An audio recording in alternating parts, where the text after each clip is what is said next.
So, welcome to everyone. My name's Laura Garrison Brooke. Technology is amazing. We're gathered from all over the world. So, lots of gratitude for technology, even when it's a little grumpy. So, I'm the CEO of the Positive Education Consortium, and I'm so excited that we're here because this is the sixth and of this series' final gathering of this Become a Changemaker series. So, here we are together. And Anita and Shelby have crafted this amazing smorgasbord of drawing us through these conversations that we've had to date. So it's going to be such a brilliant sampling of all of the dialogue we've had, which has been like all of these threads which have woven together into a beautiful, beautiful tapestry. So with that introduction, I would gratefully pass the baton to Anita and Shelby to start us off on this journey.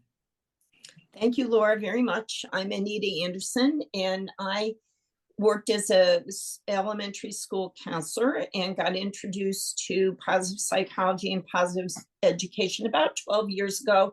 Became quite passionate about that and had the opportunity to implement positive psychology practices in my environment. And then I retired about 5 years ago and have been working as a coach and consultant in positive education since that time. Shelby and I actually met back when I worked at Hillside School in Niskayuna. She's currently at Burnt Hills at Hashley School in upstate New York. But when we met in Niskayuna, she was a teacher assistant. And at the time, my building, we were utilizing Second Step as a program, the Mind Up curriculum, and positive education as well. In the Mind Up curriculum, I wanted to teach the children about neural pathways. And I discovered that Shelby had a theater background. And that was the first time that we worked together. We got permission for Shelby to leave her assignment for a half an hour so that she could come and help me teach the kids how neural pathways worked in the brain. This was pre-COVID, so it was really kind of fun. They had dendrites, they were touching each other and they were sending things along on synapses. And you know how when you work with somebody and you know you really click and you can make magic happen, and that was how it was for Shelby and I. Since that time, she has gotten trained as a teacher. She started out working in special ed. She then was a second grade teacher. No, then she was a fourth grade teacher. Then we worked together a little bit with Brad, 2 practices. Then she was a second grade teacher. Then she did a video for us that you can find on our website talking about our collaboration at that time. She was teaching a friendship unit, and we incorporated kindness research and teaching kids about kindness in action at that time. And she, when you watch the video on the Positive Ed Consortium website under Educator Voices, she finished by saying, I could see this as a collaboration between second and fourth grade. Well, then she got the chance because they changed her assignment again and she became a fourth grade teacher. And what you are about to hear is a summary of our work this year. So Shelby, while Shelby is talking about the work that we did together, I thought many of you might enjoy putting in the chat the pieces of PERMA that you recognize as she talks. Shelby came over to my house and told me with a big smile on her face and said, you're going to want to see this. And what she was referring to was this book, Thrive, that was my Thrive book that was written by our friend, Dr. Rick Evans. And in that book, he starts out by explaining PERMA in a way that kids can understand it. Positive emotions, engagement, relationships, meaning, and accomplishment. So as Shelby moves through this, if you want to pop in the chat, just those words, positive emotion, engagement, relationships, meaning, accomplishment. So Shelby, are you ready? I'm ready. Okay. So this year, Shelby had already taught some second step lessons because her district also uses second step as their social emotional learning curriculum. And if you could just tell our participants a couple of the lessons that you had focused on before we got the party started with our work. Yeah, so our lessons were really on different points of view given different situations. So the first one was the same but different. Students will explain different points of view, ask, listen, and learn, which really gave them a better understanding and the patience to step back and ask somebody how they're feeling or why they behaved a certain way, seeing it differently, which got deeper into questioning and understanding point of view. And then the last one was changing your mind and listening to them and being able to problem solve and make different decisions and just be flexible in situations. So in that, Anita we wanted to work together. She wanted to come in and we were going to teach acts of kindness and how to put those into action in the fourth grade classroom. And we were experiencing field day coming up. And in Burnt Hills, it's very competitive. They go to a district field day after they qualify in certain events. It's like our own little Olympics. And that was causing some real challenges with understanding why somebody might not want to participate in something, why someone's feeling a certain way if they're not feeling confident. So I was noticing some real toughs coming up in the classroom. So I reached out to Anita for some help in that. And that's one of the beauties of our work together, is she was identifying a need. There's the lessons that are taught on a regular basis that the district has adopted, but teachers are in a strong place to recognize when something comes up where the kids could benefit from learning some more skills. So what we did is we combined the groundwork that she had already done in second step with the lessons that Rick has in his workbook about kindness in action, and also teaching the kids a little bit about what the research says about kindness, that kindness has to do with really looking for when you can take action in a particular situation. And what's kind of fun to see is how the light bulbs go off when they hear that information and they can bring it to a situation like field day. Shelby also took the initiative to design kind of a template for field day and kind of gave them a challenge of how they would operate when they went to experience that event. I created a worksheet they would get with a partner and they would pick a scenario. So one might have been like, your partner drops the baton and then you lose the race. How do you handle that? Another one was somebody falls in tug of war and how do they help their team get back up, or how are they positive? So I tried to give as real of a scenario as possible. And what was awesome is once they got together, they really jumped into these role plays. Anita and I really just asked them to problem solve on the paper and see how they would talk to each other. And they wanted to get up and act. And they were putting on little plays in the classroom, which was awesome to see. So in that and having them feel comfortable with that, we thought maybe they would be able to work with the second graders and teach these acts of kindness downstairs. When we moved downstairs, and Anita, is it okay if I jump into that? Yeah, okay. Go ahead. When we partnered them with a second grader, initially they were saying how they were nervous, they weren't sure that they wanted to work with them. But then in getting downstairs, we asked them to just work on an act of kindness that they might do in the school. So maybe jumping in line in the classroom and being able to be okay with what spot you're in, or somebody falls on the playground and how you help them with that. And they really just came to life. They were able to fill out a little ticket, and I know you can't see, but I do think it's shared on the website, right, Anita? We are good. Yes, we are going to share it. So, we're going to share it when we do our follow-up communication. Perfect. So I had a whole sheet lined out where they had to decide what the act of kindness was, where it was going to be, how the other person would feel doing the act of kindness, and then how they would feel having done it.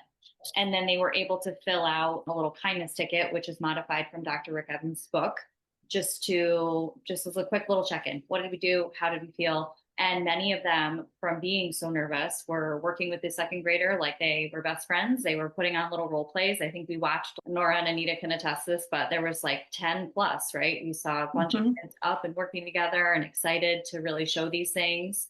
And then it was nice to see friendships build. We're upstairs in fourth grade and they're downstairs, but just to see the connections when we pass in the hallway or on the playground or at assemblies was really, really nice. To back up a second to talk about the progress just in terms of self-management around emotions. When I first came into the classroom, Shelby did a number of these lessons solo, and then I joined her for 3 of the 8 lessons that we did. But in talking with the kids around the time that field day was going to begin, one of the students said, when you can't manage how you're feeling, it just feels like chaos. And other people were agreeing with her. And then when we finished doing the role plays with the second graders, where they had an active role of leadership, like Shelby said, they were anxious leading up to it. They were expressing, I'm nervous about this, I'm scared. And we talked about that that's absolutely okay. Of course, you're nervous and scared if you haven't done this before, but we're going to take the time to prepare you for this opportunity. And when they came back from that opportunity, the same student that said, this feels like chaos, said, I can't believe how confident I feel.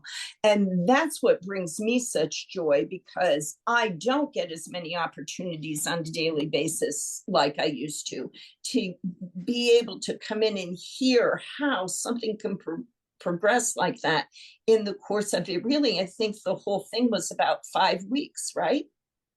Yeah. Start to finish, about 5 weeks, since to go from that to that in terms of kids really feeling that kind of confidence. I want to also back up and say, before you think we just took Rick's book and used it however way we wanted, I did meet with him and talk with him and ask him if we could modify these lessons. This workbook, he had intended it for 6th, 7th, and 8th graders. But when I saw it, I said to him, my goodness, this is something I would have been valuable to me when I was working as an elementary school counselor. So we modified the lessons for 2nd grade. We modified the lessons for 4th grade, but it is such a great resource, but we have permission to do those modifications. And is there anything else that you wanted to add, Shelby? Oh, yes. I wanted to read about how they felt empowered. Yes. Yeah. So Shelby asked the kids at the end of this whole thing how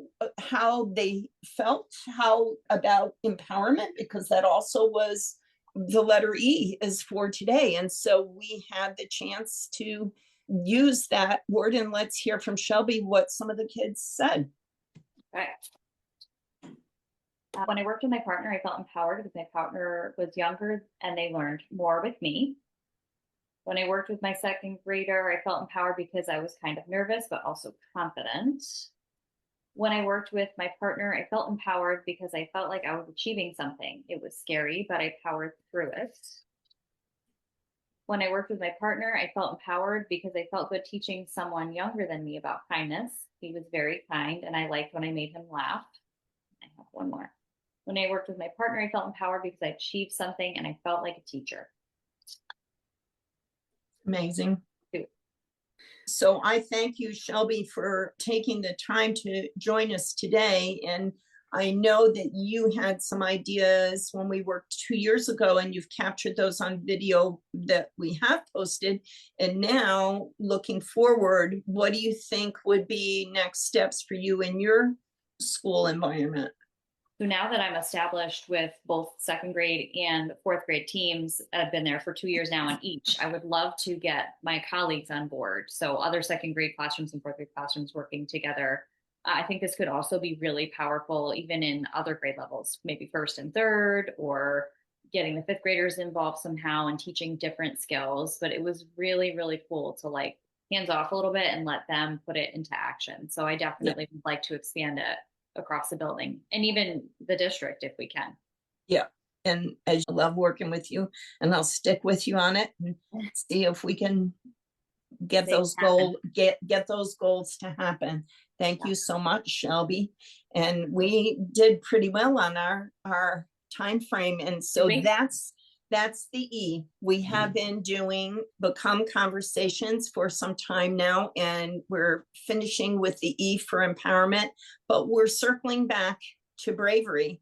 And we had 3 women sign up for the B for Bravery, and all of them are brave. It was Kelly Smith, who is the chairperson for professional education programs at Russell Sage College in Troy.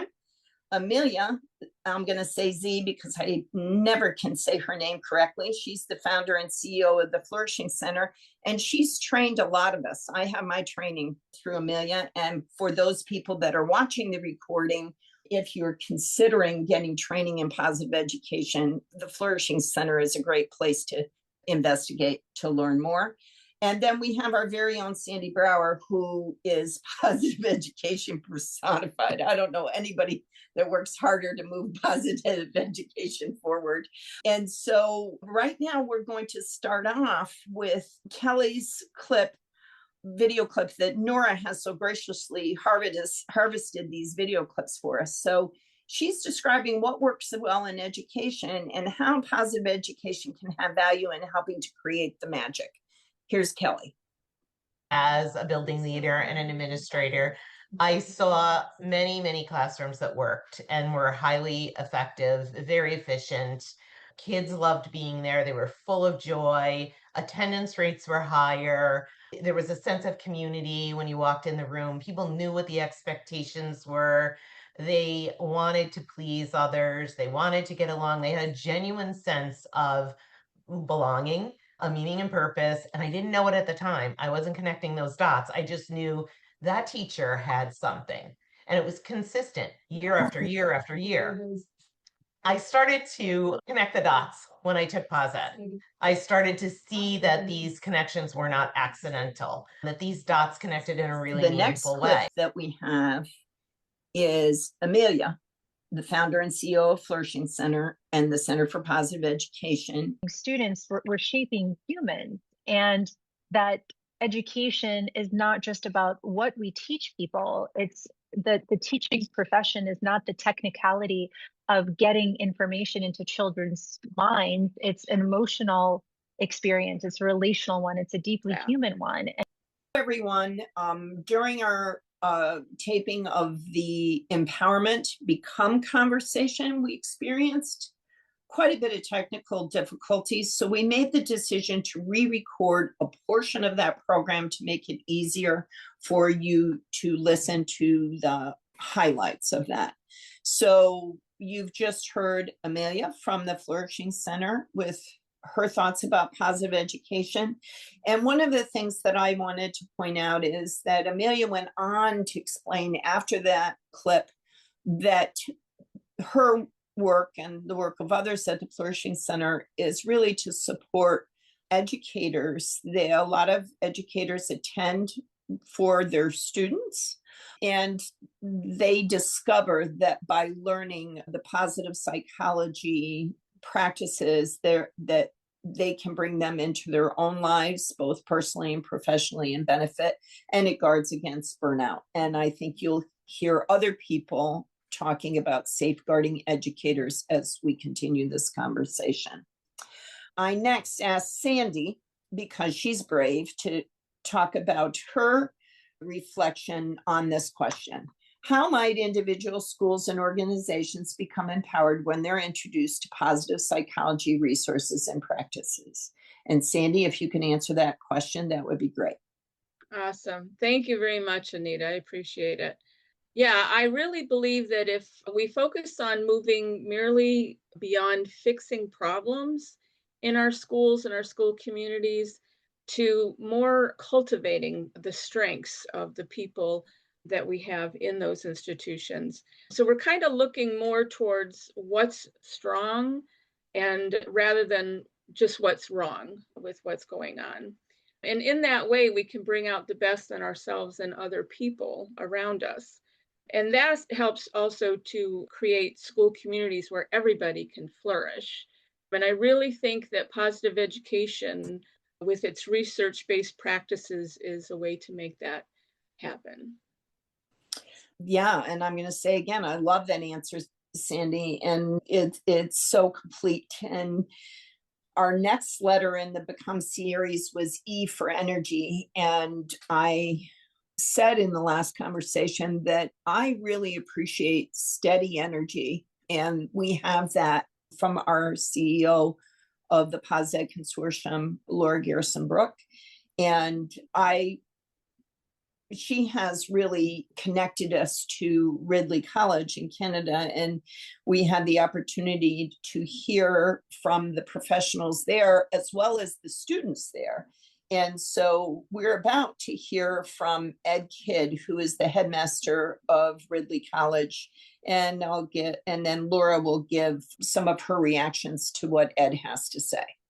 And with conviction, we say that we now believe that the primary purpose of education, JK to 12 education at least, let me put a parameters around that we think the primary purpose, not the only purpose, but one of the first priorities of JK to 12 education is teaching young people how to thrive, how to live well, how to flourish, and teaching them those habits alongside. It's not in competition with academic success or academic achievement. It's in fact a subset, right? Academic achievement is a result. It's not the target. The target is we're convinced teaching young people how to flourish and how to live well, how to do well, how to be well. I have listened to the comments of Ed Kidd Headmaster at Ridley, and each time I hear Ed say these words, they really have an impact on me. I found the statement so deeply satisfying that a school's primary investment could be helping young people to flourish. I next asked Laura to comment on the work that Ridley is doing, and she had some profound things to say as well. Idea. Yes, it was lovely hearing Ed, and I'm both a Ridley volunteer and a Ridley parent, and they are focused on human-centered education and leaning into having it be like the flourishing student is paramount, and then academic success, as Ed exactly said, is the waterfall. And I think, Anita, you're going to pull up another clip from a student possibly, but one of the things that I found the most inspiring from Ridley was from the student story is that they are like, these teachers see me, they know me. I feel known in the classroom. And I think especially for those of us, when our students are often on their cell phones, there can be this increased engagement with AI. And there can be this almost a feeling of a loss of, as the teacher, how you are contributing. And I think the answer is it's still such a vital relationship of knowing your students, being in relationship with your students so that they feel like you're grounding them in the relevance of what they're learning and their strengths. So that for me felt really inspirational with the way that Ridley approaches the educational experience. And I think when it comes down to just feeling inspired, knowing that these micro moments of connection with students can be so inspirational for, I think, both the teacher and the student. So that's something that really landed with me from that conversation with Ridley. I love that. And that really answers part of the question, how might individuals, students, and organizations become empowered? And is there anything that you want to add to what you've already said? Because you've really captured so much with what you just said. Yeah. I think that was me. You're right, Anita. I blended the two responses. That's great, though. Yeah. Anything else you wanted to add, Laura? Because I think you have captured it, but I'm just giving you that opportunity. Well, I think the other thing that's exciting, just to mention quickly, the OECD has created a framework for how we can help students flourish through education, and both IPEN and the International Baccalaureate and Ridley, they're working on translating that framework into how it can be boots on the ground in the school. So that's something else exciting that we'll be able to kind of track how this is going to land in a real school with real students and real teachers. Great. Thank you, Laura. We were fortunate to hear from a number of students at Ridley, and we have a clip where a student is describing what their experience at Ridley has been like. I think that Ridley's learning experience, I want them to know it's so unique in the way it kind of covers, they say this a lot, but the mind, body, and spirit. And so they have a really great academic program, and I'm like very academically driven. I think they do a really good job incorporating my interests, and I can be really passionate about what I'm learning. But at the same time, they have so much revolving around you as a person. And so your advisory groups, we have entire sessions in our RMT, so our Rossmore Theater, where we just learn about kind of our VA character strengths and who we are as people and our autopilot brain. And yeah, it's just more about you and yourself in the world. Yeah, learning more about yourself as a person. And I think it kind of gives you the skills to develop yourself as a person, so it can give you the skills to kind of apply to your academics and your athletics and stuff. And they also do a really good job balancing everything out. And because the academics are so rigorous later on, I think the whole well-being part is really crucial because it helps students deal with more than just the academics and athletics, but also the stress of it. And yeah, it gives you the tools to go forward with that. One of the things that struck me after watching that student video was how inspired I felt. As the students described their experiences, you could almost feel the energy in the room lifting as the conversation unfolded. And it's all about creating that energy. Next up, we have creativity with Carol and Chandra. Carol is the founder of Mentoring in Action, and Chandra serves as Director of Community Wellness and lead faculty for the Perron Institute for Creative Leadership. We have an excerpt or a brief clip from Chandra. This idea of a work-life balance to work-life integration, right? Right. Right. Because work and your life should not actually be in balance.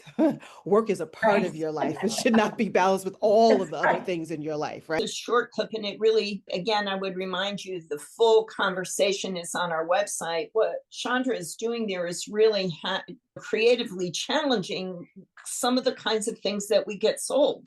For years, I know that was in my consciousness, work-life balance. And it was like, but it's not really, that's not. Her moving it toward actually work-life integration is a different way of looking at it because it's not always going to be in balance. And she just was so compelling in that discussion. So I encourage you to watch the full thing.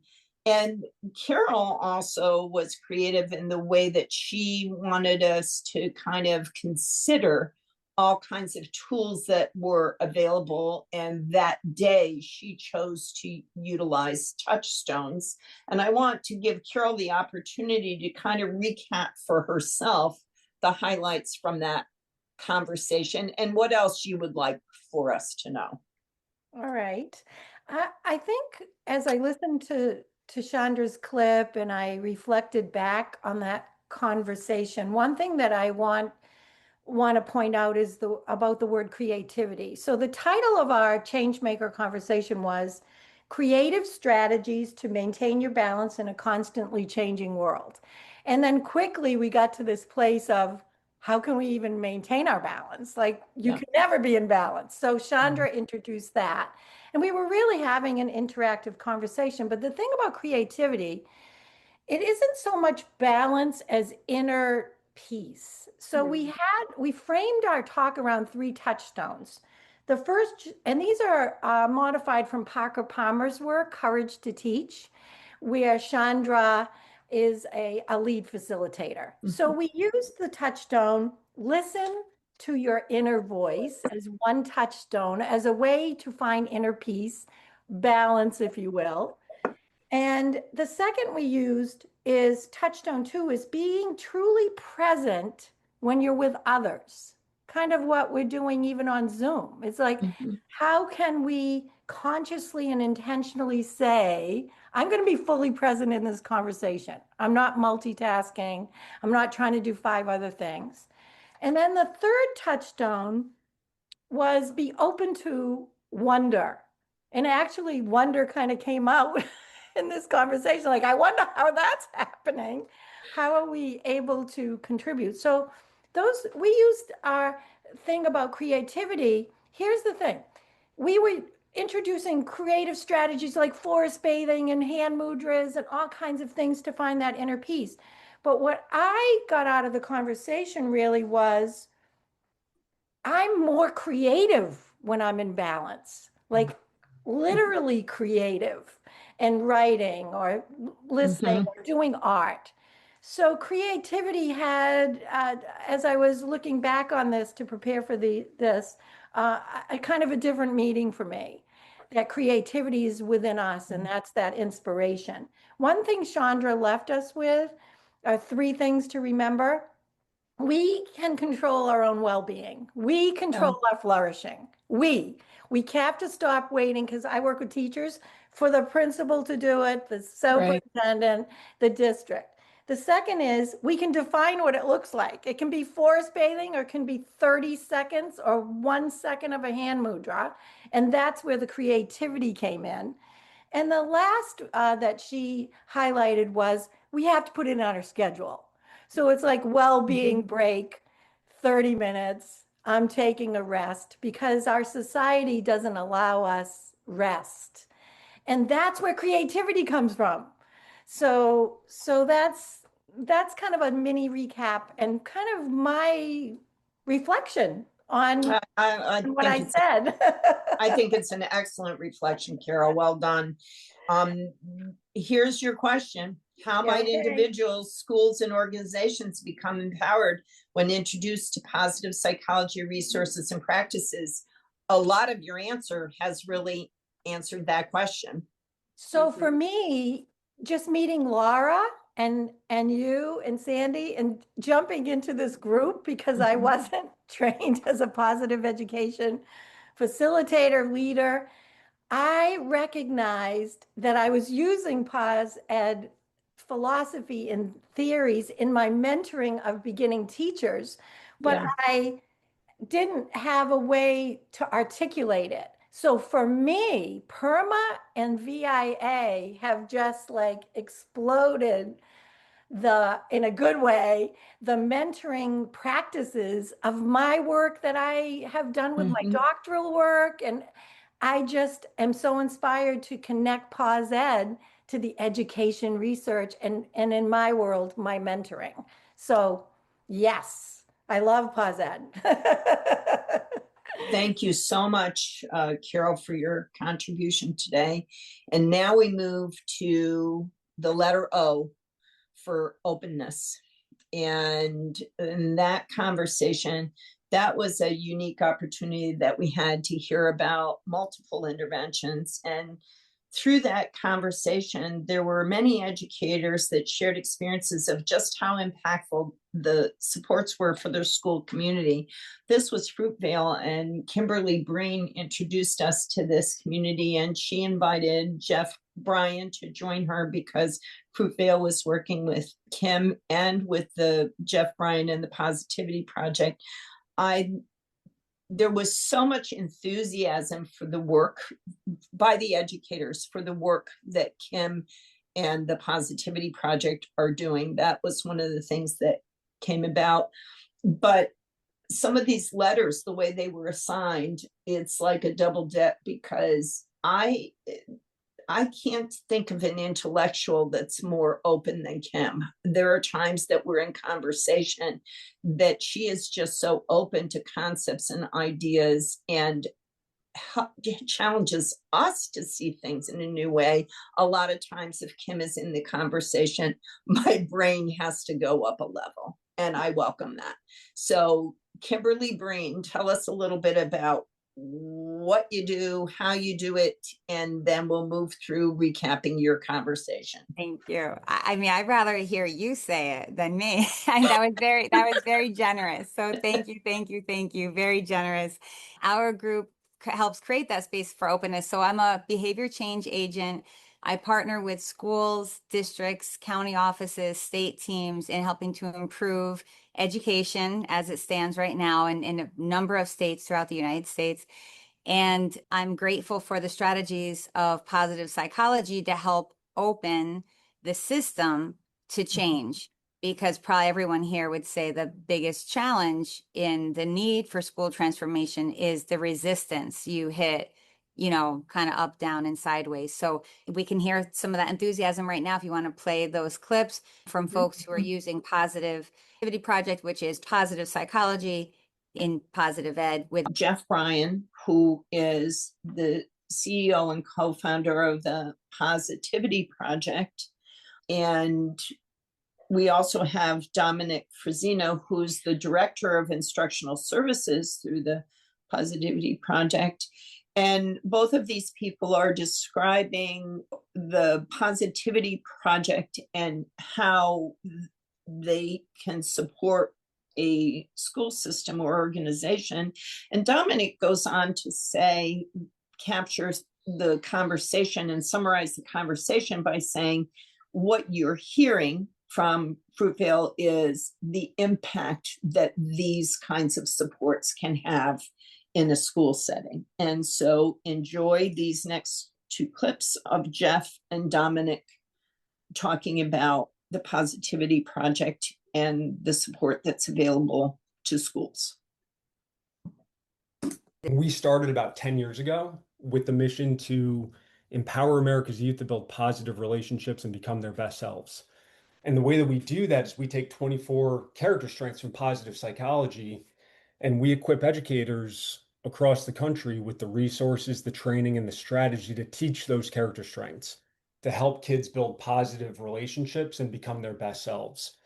This type of work that we're all discussing and the partnership that we have with schools and everything that's included in positive psychology's 24 character strengths, it's meaningful everywhere. And we see this with folks that are in urban settings, suburban settings, rural settings, large schools, extremely large schools, small schools.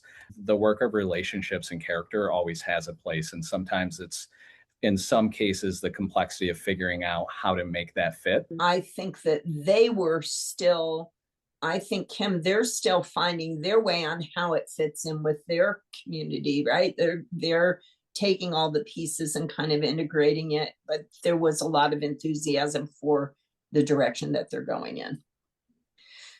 Yes. So Kim, if you could answer, how might individual schools and organizations become empowered when introduced to positive psychology resources and practices? What do you think?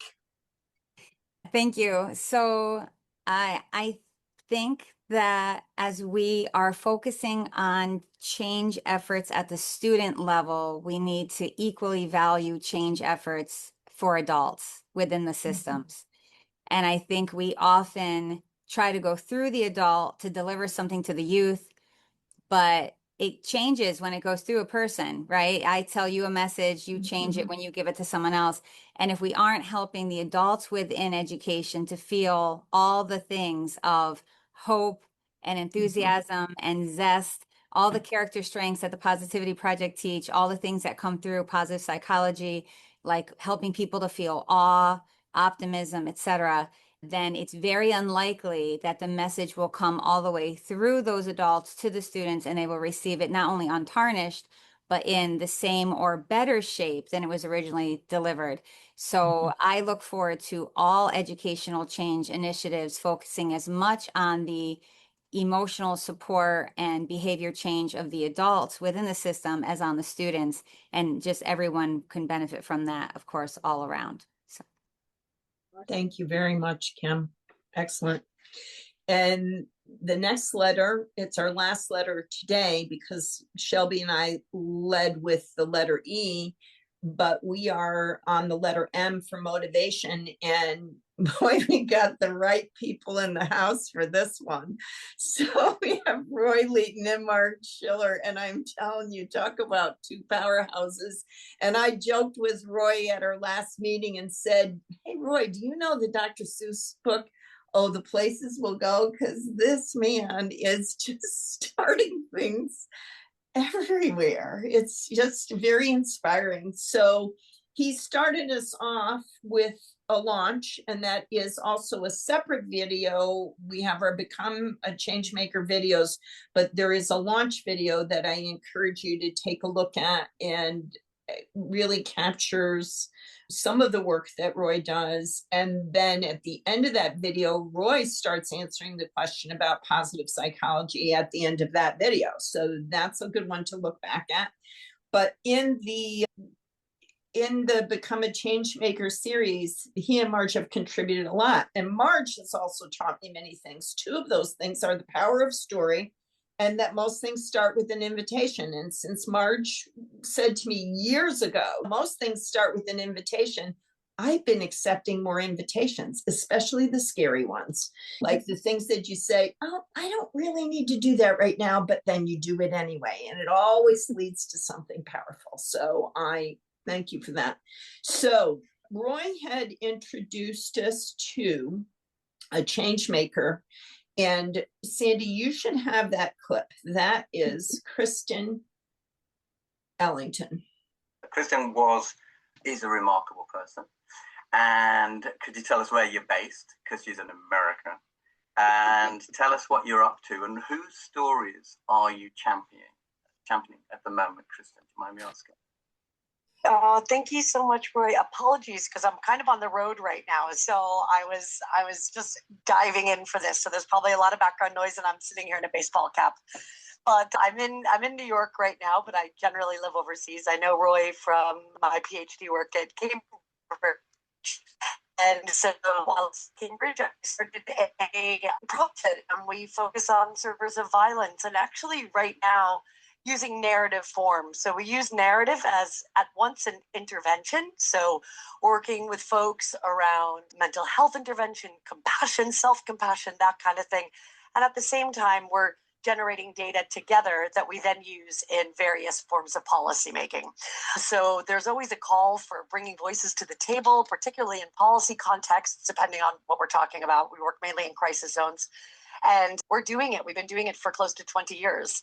So continuously championing and uplifting people's voices, lived experiences, and more than that, really focusing on other folks as the leaders in sharing their own stories and the ways in which we can do that. So I'm actually here in New York, and I'll just finish with this. We just got a small fund from New York City Pride Gives Back, and we're using the work that we do in Ukraine, which is where we built an information sharing system based on people's narratives and stories and the work that they need. They're actually running the information that they need. We're bringing it to New York City, and we're building it right now with the trans community here that is facing a double precarity. So they've had to escape authoritarian regimes, and now they are here, and many of them are being picked up by ICE and facing really very dire consequences. So thank you, Roy. Thank you for all you all do. This is incredible. I couldn't not get you to come and have a quick chat, because you are doing, in terms of championing people's stories and not allowing other people to stop people being the best version of themselves. Because in terms of the storytelling, the starting point is, what's your story? Mm-hmm. What's your story? Do you have a story to tell? And it's not only what's your story. I was struck hearing this the second time. We're all on the road again.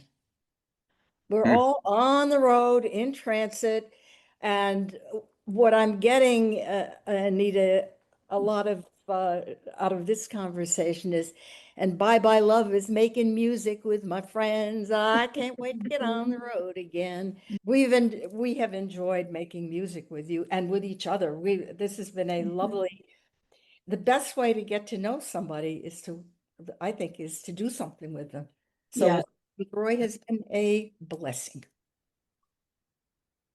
Kids are from St. Margaret's, and the kids are talking about becoming a change maker. So they've got all the letters in mind.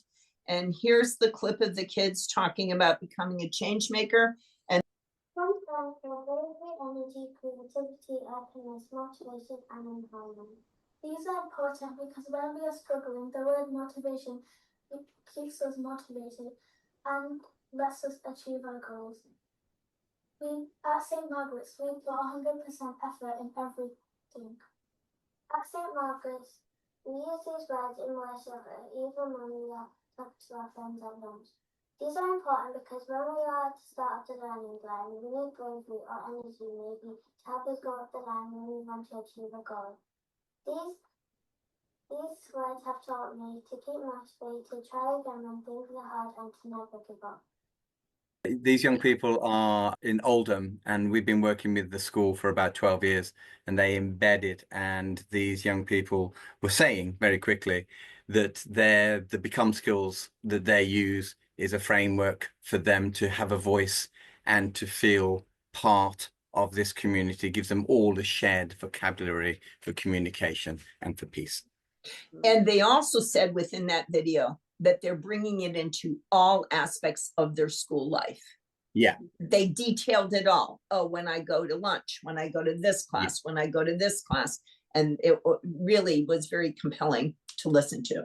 Roy is going to finish us out with his answer to the question, as well as letting us know about the resource, the Padlet that we've created. And so, Roy, where do you want to finish up? Well, let's start with the Padlet. The Padlet, which is a link to the library that we have started, and we would really invite everybody to add to it. This is not the end. This is just a pause on the journey.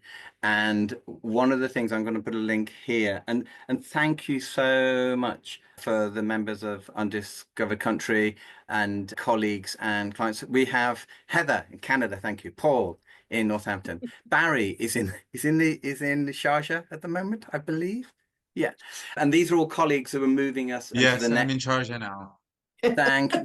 Thank you so much. Barry was part of our participants in the Romeo and Juliet work. Oh. And where we're now is again, Marge and I have been talking about this. Marge, please do chip in. We both feel we need to move to the next level. And as Kim was saying, it's the adults, not just the adults in schools, but it's in adults in society. And our next project is, and I'll pop a link in here for you, is we are taking the positive psychology model, but into the world for its next stage to look at peace and narrative at the bunker, the Battle of Britain bunker in London, because it's the anniversary on the 15th of the anniversary of the Battle of Britain. And we're doing a project on the Become project, same skills, same competencies for business leaders, political leaders on the 15th, and for the general public, for the people who want to be the change makers in the world.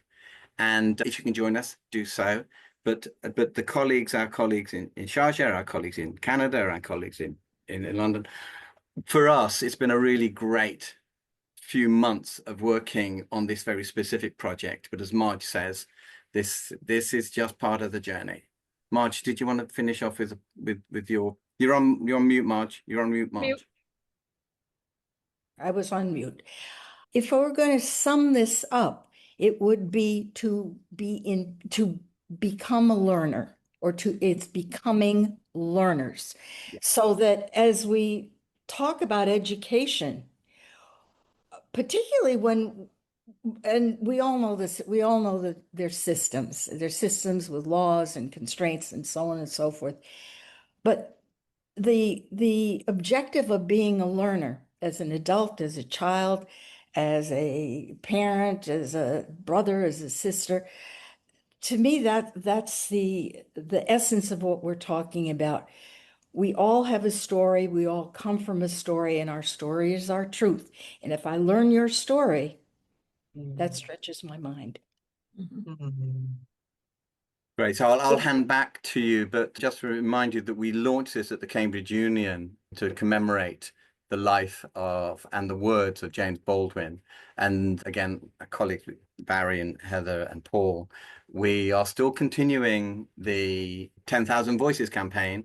We're now having the voices translated into Arabic. Barry, are we doing it in Arabic? We are. And yes, we're coming over to New York to do the Theatre of Peace. We do really want to do that. But I put the link in there. It's a shameful request for people to keep that campaign going. But I've had to have such a huge sense of gratitude to Marge, who has been an extraordinary story listener. One thing telling a story, but it's one thing being in someone who listens to you. So I bloody love you, Marge Schiller. Handing back to you, Anita. Well, we all want to be seen and heard, and you have an excellent choice as a listener there. I want to thank everybody for making this possible. In spite of the technology glitches, we made it to 102, which I think was like, I'm happy with that. Thank you, everybody, for your bravery, for your creativity, for your openness. I know I was fangirling over all of you in the PosEd Consortium, but honestly, I really am in admiration of all of the work that you're doing it and how you show up. So that only can be a positive for positive education. And for those of you that I don't know yet, I look forward to getting to know you. Thank you for being here today for this summary.